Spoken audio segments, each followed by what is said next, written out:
Hello everyone, welcome to BHU super classes Hindi medium. तो इस video में सीएचएस क्लास 11 के रसायन विज्ञान यानी केमिस्ट्री के 10 मोस्ट इंपोर्टेंट क्वेश्चंस को करने वाले हैं। रसायन विज्ञान जो है से गणित वर्ग यानी मैथ ग्रुप और जीव विज्ञान यानी बायोलॉजी ग्रुप में पूछा जाता है। बाकी आर्ट्स एंड कॉमर्स में जो है से नहीं पूछा जाता है, इसलिए जो है से सिर्फ मैथ और बायोलॉजी ग्रुप वाले ही इस वीडियो को देखें। और हाँ, ये जो है से पार्ट 1 वीडियो है। ये सारे क्वेश्चन जो है से प्रीवियस ईयर क्वेश्चन है और सिलेक्टेड क्वेश्चन है, इसलिए जो है से हम लोग ये सारे क्वेश्चन के जो है से डिटेल एक्सप्लेनेशन के साथ करने वाले हैं, ताकि अगर आपका इस टॉपिक से क्वेश्चन आया एग्जाम में तो आप जो है से क्वेश्चंस को आसानी से तोड़ फोड़ सके, मतलब बना सके। अगर इससे भी ज्यादा तोड़ फोड़ मचाना है तो आप जो है से हमारे लेटेस्ट सिलेबस और एग्जाम पैटर्न पे आधारित गाइड बुक और मॉडल पेपर को खरीद ले, जो पीडीएफ फॉर्मेट में अवेलेबल है। इसका प्राइस जो है से बहुत ही सस्ता रखा गया है ताकि आप लोग सभी स्टूडेंट खरीद पाए। तो आप लोग सोच रहे होंगे कि सिर्फ गाइड बुक और मॉडल पेपर से एग्जाम में तोड़ फोड़ मचा सकते हैं, तो उनके लिए मैं ये कहना चाहता हूँ कि रुको जरा, सबर करो।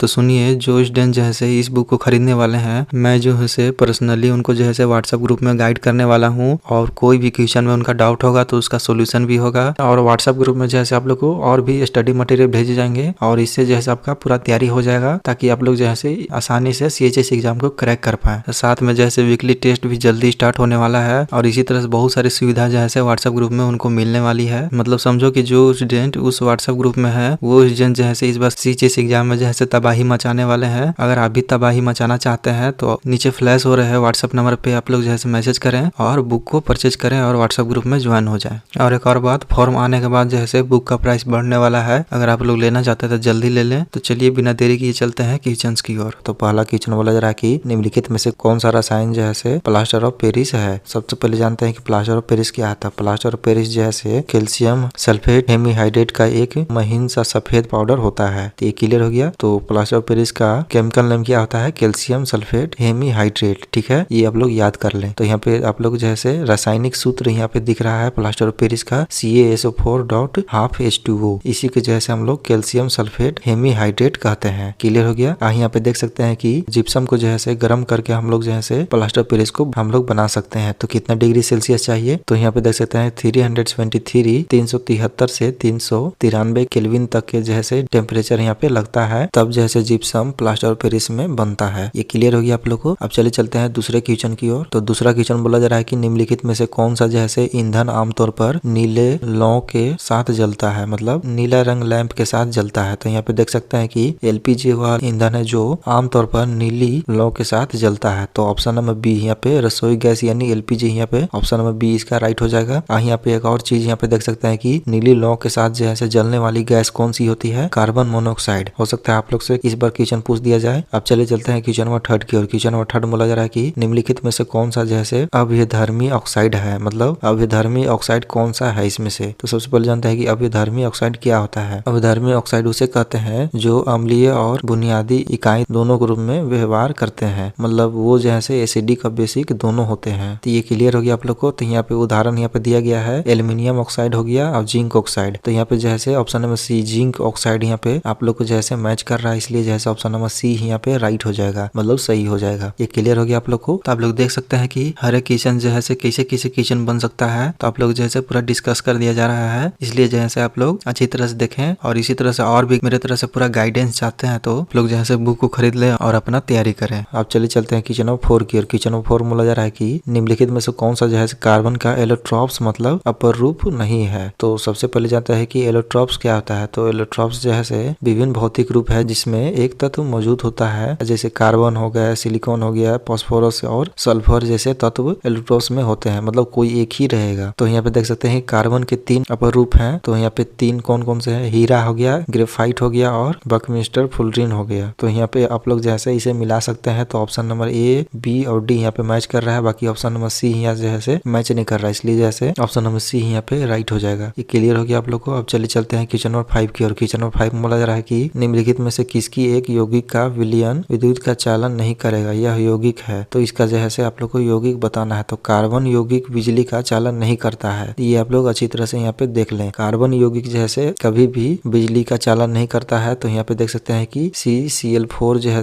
एक सहयोगिक यौगिक है, और वे जो है बिजली का संचालन नहीं करते हैं, इसलिए ऑप्शन नंबर बी यहाँ पे राइट हो जाएगा। ये जो है सहयोगिक यौगिक है। ये क्लियर हो गया आप लोग को। अब चलिए चलते हैं क्वेश्चन नंबर 6 की ओर। क्वेश्चन नंबर 6 बोला जा रहा है कि विरंजक विरंजक चूर्ण प्राप्त करने के लिए निम्नलिखित में से किसका क्लोरीन से उपचार किया जाता है। तो यहाँ पे देख सकते हैं कि कैल्शियम हाइड्रोक्साइड CaOH2 क्लोरीन से अभिक्रिया करने पर विरंजक चूर्ण प्राप्त होता है। तो यहाँ पे ऑप्शन नंबर यहाँ पे बी राइट हो जाएगा, कैल्शियम हाइड्रोक्साइड। अब चलिए चलते हैं क्वेश्चन नंबर 7 की और। क्वेश्चन नंबर 7 बोला जा रहा है कि मेंडलीव के आवर्त नियम के अनुसार तत्वों को आवर्त सरणी में क्रम से व्यवस्थित किया गया था। तो यहाँ पे देख सकते हैं कि मेंडलीव के आवर्त नियम के अनुसार तत्वों को आवर्त सरणी में परमाणु क्रमों के बढ़ते क्रम के व्यवस्थित किया गया था। तो यहाँ पे देख सकते हैं परमाणु क्रमों के बढ़ते क्रम के अनुसार, तो यहाँ पे बढ़ती परमाणु संख्या के अनुसार ऑप्शन नंबर बी यहाँ पे सही हो जाएगा। ये क्लियर हो गया आप लोग को। अब चलिए चलते हैं क्वेश्चन नंबर 8 की ओर। क्वेश्चन नंबर 8 बोला जा रहा है कि निम्नलिखित में से कौन सा जो है ऑक्साइड उदासीन नहीं है। तो सबसे पहले जानते हैं कि ऑक्साइड उदासीन क्या है। तो ऑक्साइड उदासीन ऐसी ऑक्साइड होती है जो ना तो अम्लीय होती है और ना ही क्षारीय होती है, उसी को जैसे उदासीय ऑक्साइड कहते हैं। तो उदासीय ऑक्साइड के कुछ यहाँ पे उदाहरण दिए गए हैं, जैसे यहाँ पे nitrous oxide NO2O, nitric oxide NOO, carbon monoxide COO,